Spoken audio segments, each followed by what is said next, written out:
This tutorial will provide you with a brief overview of searching and working with records in Scopus, one of the powerful and useful databases available to you as a student at Florida Southern. To get to Scopus, it's a good idea to go to your research guide.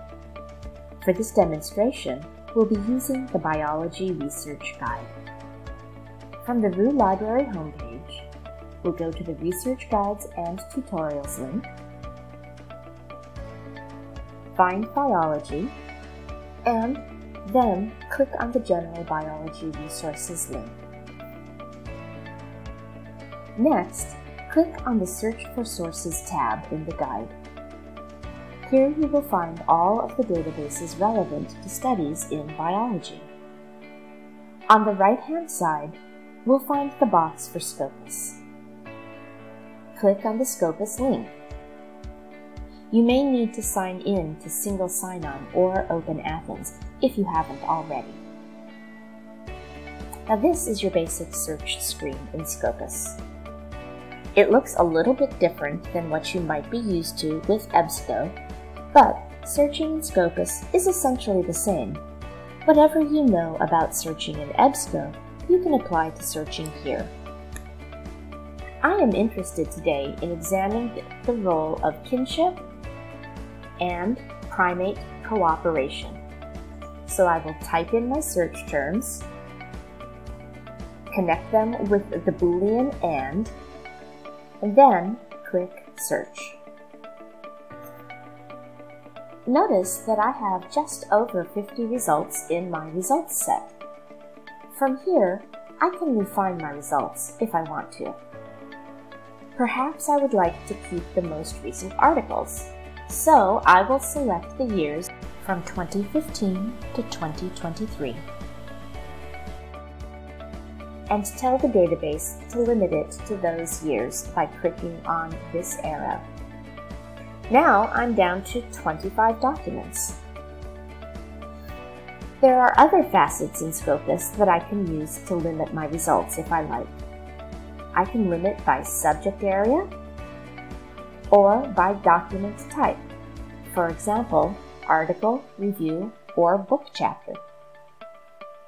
Source title here means the journal that an article was published in. For now, I think I will keep my results set like this.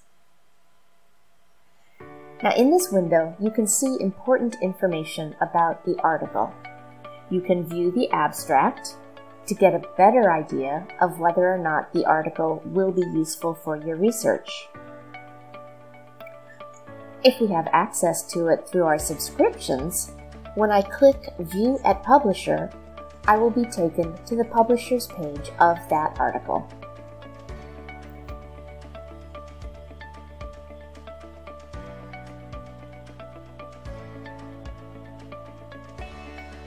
Back at my results set, notice a pull-down menu on the right that allows you to sort your results set by a number of different factors. Click the down arrow to sort by date, by the number of citations an article has received, the relevance to your search terms, etc. Because we are looking today at the citation information, I will sort my results by the highest number of citations. Not unsurprisingly, it looks rather like the older the article is, the more citations there are. Now, this article, published in 2021, has 120 citations. In other words, that means that 120 other researchers have included information from this article in their articles. Remember, the more times an article is cited, chances are good the more important it is for that particular subject. Now in this article, the title shows that it has to do with kinship, association, and social complexity in bats. My topic is primates, so I would want to view the abstract to see whether or not this has any relevance for my research topic. Now, in addition to being able to see the number of times a given article has been cited by others, Scopus includes another feature that can be of use when determining the place of an article in the scholarly conversation.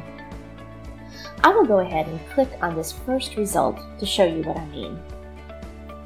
Looking at the record, we have all of the information about the article, including information about the authors, the journal that the article was published in, when it was published, the number of citations it has received in other Scopus articles, and at the bottom, you can see that Scopus has included links to the majority of the articles that the authors of this article have cited. This can be useful for you as you are expanding the number of resources available to your research. If I click on the title at the top, I will be taken to the record in Scopus for that article. Remember, if we have access to it, clicking on the View at Publisher link will take you to that article. Searching in Scopus is much like searching any other database. Determine the keywords and search terms you want to search with, sort and filter articles to meet any parameters you may have, refine your search to get more or better results, and in Scopus you can follow links to other articles that have been part of the conversation or that carry the conversation forward. If you have any questions or are unable to find the results that you expect when you use Scopus, don't hesitate to contact the librarians at RU Library.